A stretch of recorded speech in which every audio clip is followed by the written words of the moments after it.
Assalamualaikum warahmatullahi wabarakatuh. Perkenalkan, nama saya Claudia Puspita Putri dengan NIM 19241. Saya berasal dari jurusan Administrasi Pendidikan, Fakultas Ilmu Pendidikan, Universitas Negeri Padang. Pada kesempatan hari ini, saya akan mempresentasikan sedikit hasil analisis saya yang saya dapatkan dari menonton video dosen pengampu saya, yaitu Bapak Hanif Al-Qadri. Seperti judul yang di bawah ini, yaitu membentuk citra lembaga. Bagaimana cara kita membentuk citra lembaga? Jadi sebelum kita masuk ke dalam bagaimana membentuk citra lembaga, kita lihat dulu nih pengertian dari citra itu sendiri. Jadi citra itu sangat penting ya bagi diri kita sendiri, bagi lembaga, bagi perusahaan maupun organisasi. Citra itu timbul di publik, di masyarakat, karena publik atau masyarakat itu mempunyai opini, anggapan atau pendapat tentang tentang kita lembaga, tentang kita organisasi, tentang kita instansi. Mereka beranggapan, beropini. Jadi anggapan dan opini itu datangnya dari mana? Dari stimulus yang kita berikan, dari apa yang kita perlihatkan kepada mereka. Jadi mereka bisa beropini, bisa mempunyai penilaian. Nah, jadi citra itu bisa jadi penilaian, anggapan, dan opini.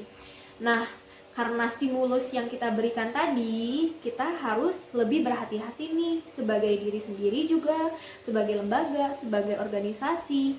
Jadi kita harus memilah-milah bagaimana kita akan bertindak, bagaimana kita akan berkata kepada khalayak ramai, kepada publik tadi itu sendiri.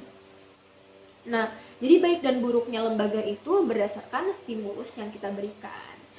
Nah, istilah citra itu lahir dalam 3 konsep, yaitu yang sudah saya bilang tadi, yaitu penilaian, anggapan atau pandangan, dan gambaran dalam sesuatu.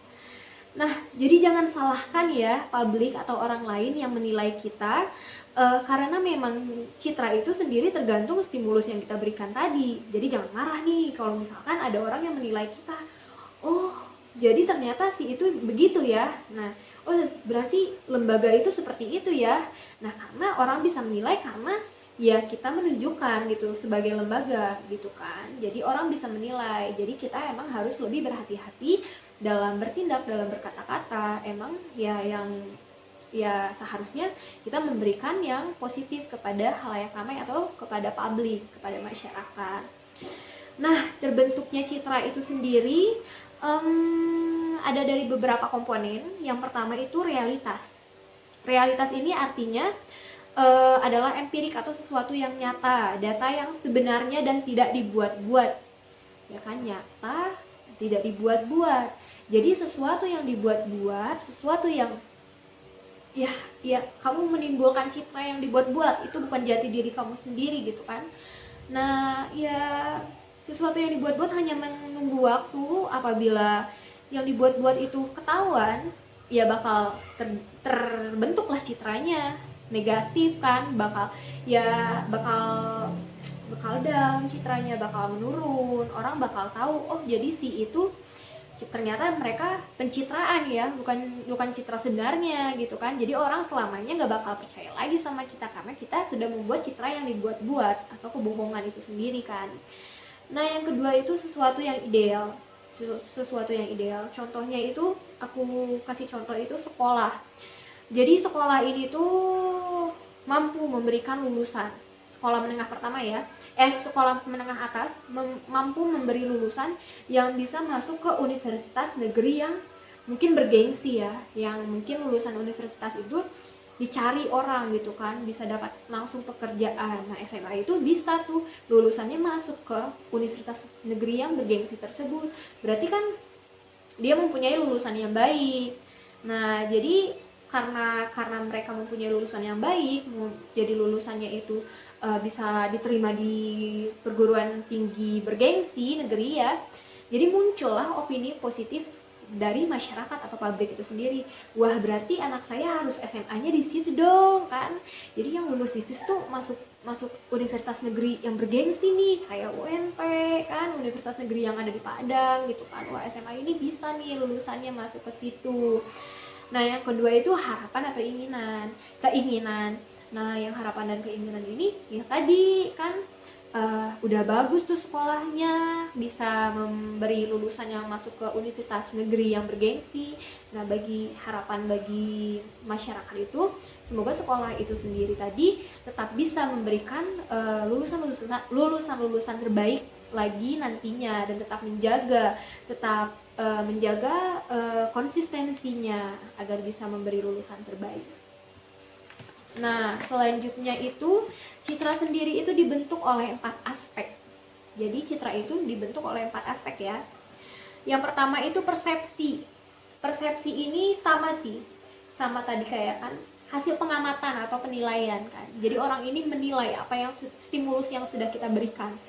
Jadi hasil pengamatan itu akibat rangsangan berdasarkan ya pengalaman atau stimulus yang muncul. Jadi mereka mengamati publik ini. Nah, lembaga ini seperti apa, dan muncul persepsi tadi. Nah, yang kedua itu wawasan atau pengetahuan.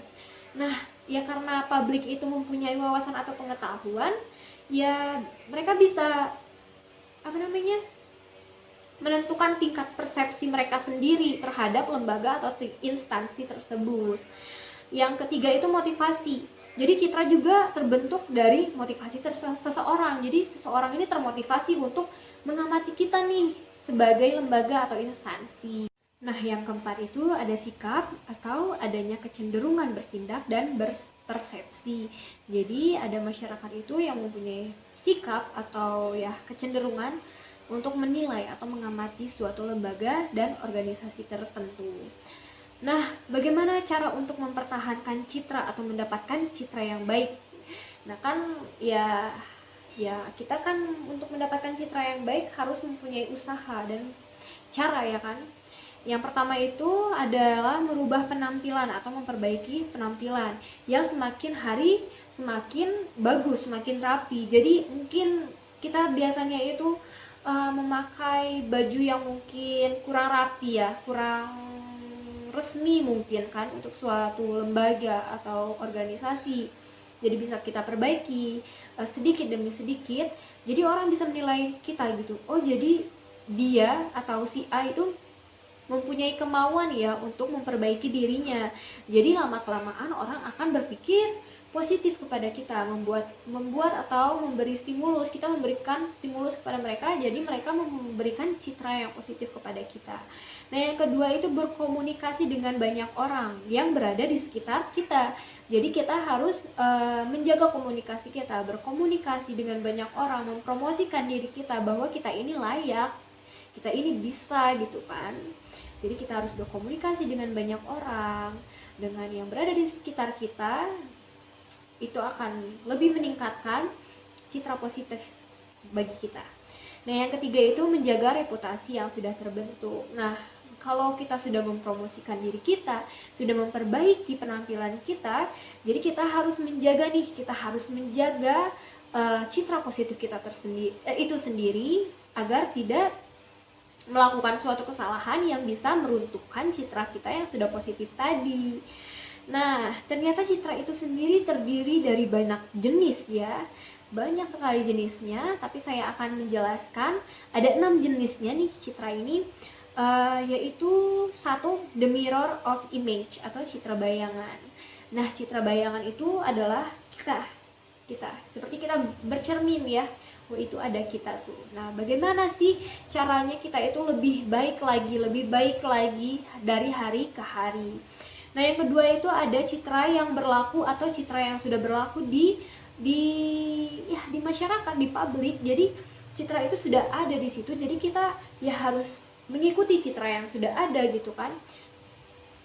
Yang sudah ada di masyarakat gitu kan. Jadi kita harus mengikuti, dan bagaimana kita bisa menimbulkan citra yang sudah berlaku di masyarakat itu sendiri kepada diri kita. Jadi masyarakat tidak berpikir negatif kepada diri kita. Nah, yang ketiga itu ada citra yang diharapkan.